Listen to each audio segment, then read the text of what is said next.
neftin qiyməti Trumpın neft qiymətləri ilə bağlı müəyyən elədiyi, hələ seçki öncəsi müəyyən elədiyi stratejiya uyğun olaraq gələnin hardasa 45-50 dollar arasında oynayacaqdır. 45-50 Bu qədər az. Bəli, 45-50 dollar arasında. Bunu mən demirəm tək. Bunu bu sahənin analitikləri, təhlilçiləri deyirlər.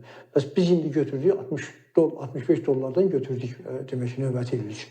Deməli belə çıxır ki, il başlayandan bir neçə ay sonra biz yerinə qayıtmalıyıq büdcənin.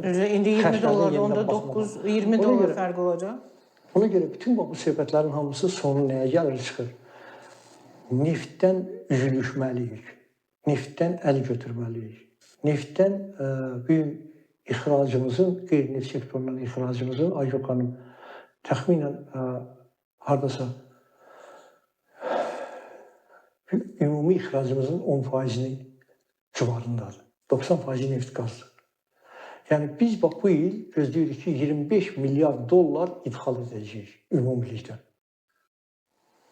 Neftdən dolayı ixracımızsa 3,4 milyarddır. Ona görə də Gürcüstan artıq Cənubi Qafqazın iqtisadiyyat göstəricilərinə görə bizi keçdi.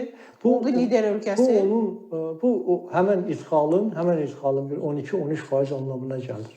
Yerdə qalan neftlə bağlıdır. Neftin qiymətləri düşür, hasilatı düşür.